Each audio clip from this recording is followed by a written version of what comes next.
Rišňovce. Obec ležiaca medzi Nitrou a Hlhovcom sa zaraďuje medzi staré slovenské sídla. Najstaršia písomná zmienka o obci pochádza z roku 1272. Slovenský dvojkríž, kostol a kaštiel sú historickými dominantami obce. 1. septembra, v deň 20. výročia prijatia Ústavy Slovenskej republiky, ožila celá obec, aby s mimoriadnou pozornosťou privítala dve výnimočné podujatia.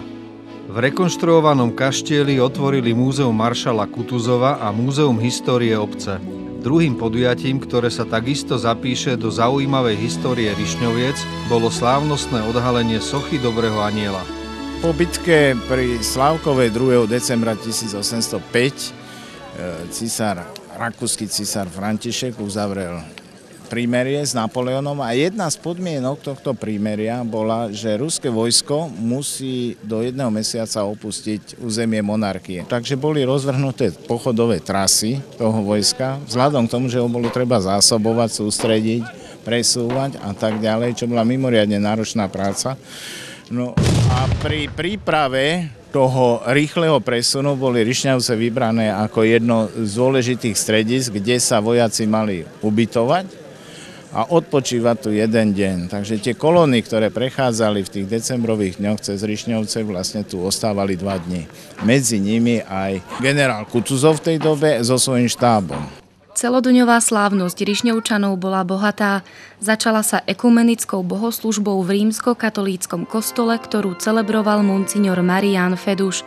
Na bohoslužbe bola prítomná aj evanjelická farárka magisterka Dana Chovanová a pozvaní hostia. Prvý záznam o existencii farského kostola pochádza z roku 1323. Bol to gotický kostol svätého Mikuláša, ktorý stal na starom, dnes už neexistujúcom cintoríne až do roku 1775. Po tomto dátume si Rišňovčania postavili nový kostol a zasvetili ho Najsvätejšej Trojici.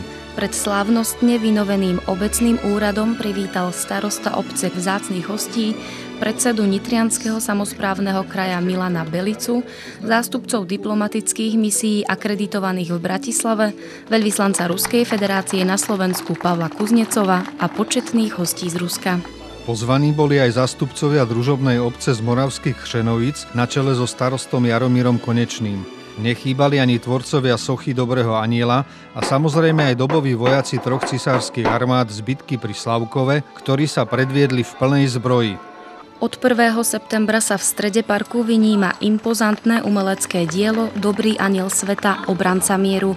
Zaujímavé dielo autorov Olega Olejníka, prezidenta Medzinárodného zväzu dobročinných organizácií Svet dobra a Petra Stronského, prezidenta Medzinárodnej akadémie umenia kultúry, zaslúžilého umelca Ruskej federácie.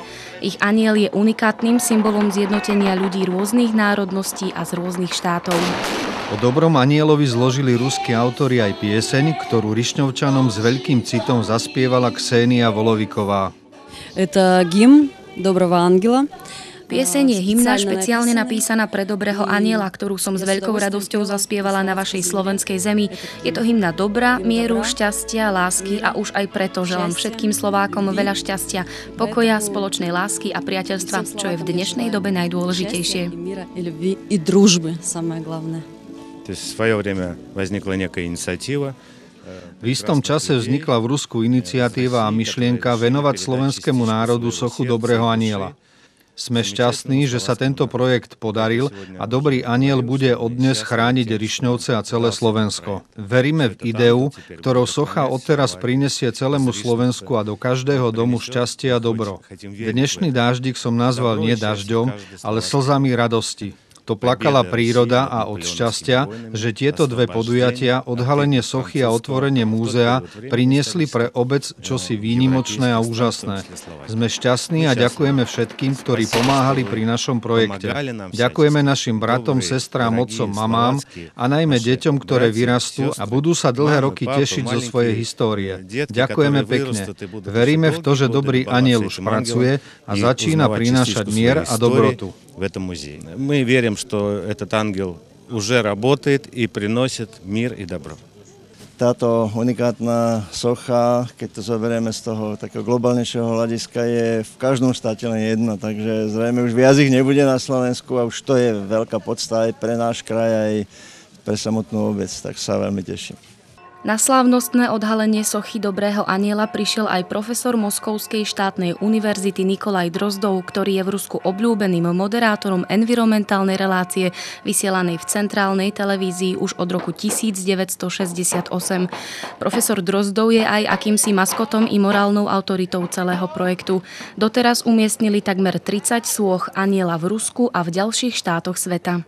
Последние годы я больше всего интересуюсь уже глобальными проблемами охраны окружающей среды. V posledných rokoch sa zaujímam o globálnu ekológiu a záchranu prírody na celej planéte, pretože naša Zem sa nachádza v katastrofickom stave. Aby sa neudiala reálna katastrofa, tak sa snažíme prinášať dobré diela, ktoré by pomohli prírode a ľuďom. Naším projektom sa snažíme zmeniť najmä psychológiu myslenia, a to prostredníctvom sochy Dobrého anjela. Náš zámer má pomáhať istým veciam v spojitosti so záchranou našej planéty. V mestách, kde sme s pomocou samosprávy postavili anjelov, dnes vidíme, že ľudia sa začali meniť k lepšiemu a sú oveľa sociálnejší. Sme proti vojnám, pretože prinášajú iba utrpenie a škodia celému ľudstvu. Veríme v Boha, pretože pomáha. Myslím si, že pod ochranou Najvyššieho nad nami by mal byť navždy mier, šťastie a dobro. Покровом Всевышнего здесь всегда будет мир, добро и счастье. Na dobrotu Rišňovčanov si v Bardejove spomenul aj generál Kutuzov, ktorý o obci píše aj v osobnom liste zaslanom nitrianskej stolici. V liste ďakuje za všetku pomoc, ktorú obyvatelia kraja vynaložili počas presunu ruských vojsk. Dominantnými exponátmi múzea sa natrvalo stali dobové reprodukcie ruských maliarov, ktoré pre múzeum namaľoval súčasný ruský umelec Alexander Kabanov. Эта работа была очень приятная и очень ответственная. Práca na obrazoch bola veľmi zaujímavá a náročná. Charizmatický starosta pán Karol Laboš sa rozhodol zariadiť múzeum dobovými obrazmi. Celý proces bol tvorivý. Starosta chodil za mnou do Budapešti a kontroloval postup maľovania jednotlivých obrazov. Až teraz môžeme vidieť výsledky našej spoločnej a zaujímavej práce. По-моему, красиво. Совместная работа с Карлом. Starosta obce svojimi aktivitami počas 3 volebných období dokázal spolu s občanmi Rišňoviec takmer nemožné. Jeho zásluhou pribudlo na Slovensku originálne múzeum a jedinečná socha. Niektorí tvrdili, aby sme to zvalili. No, bolo to skôr na otras pre dedinu, na pohľad. No a tak sa nám podarilo vybaviť peniaze z eurofondov. Sme dlho premýšľali, aké múzeum. Až sme teda zvážili, že nebudeme robiť len, že aby bola stále uzatvorená a aby sme dobre odprezentovali našu obec, tak sme sa rozhodli, že urobíme niečo také výnimočné a zároveň bude to aj taká pamiatka na tie časy z toho 19. storočia, kde naša obec bola, dá sa povedať, významná, že tu bolo tak nečakané 45 000 vojakov Kutuzovej alebo cárskej armády. Začiatky sú veľmi ťažké, museli sme nájsť kontakty, potom som našiel cestou Centra vedy a kultúry Ruskej federácie v Bratislave maliara Kabanova, ktorý nám pomaľoval všetky tie obrazy, ktoré tu teraz máme. No a na ten začiatok si myslím, že je to veľmi dôstojné.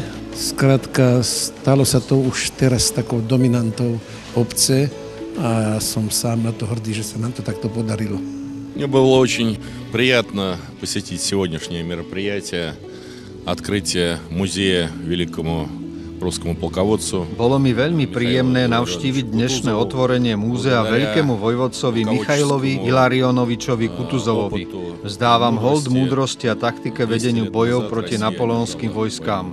Vďaka vodcovskému talentu Rusko porazilo pred 200 rokmi pri Borodine Napoleona a Európa bola oslobodená od jeho invázie.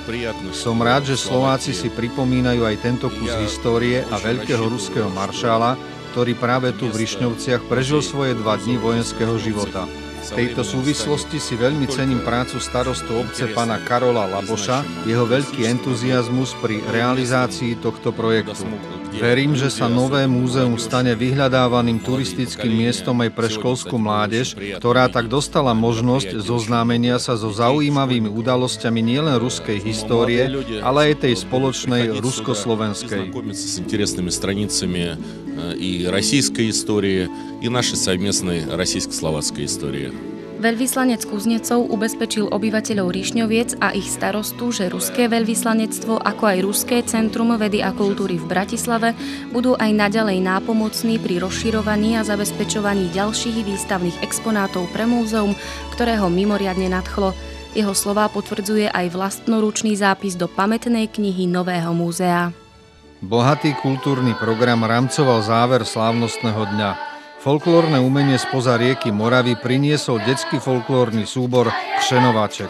Na vystúpenie sa tešil aj folklórny súbor Lipka a už tradičný úspech zožala miestna spevácka skupina Rišňovanka.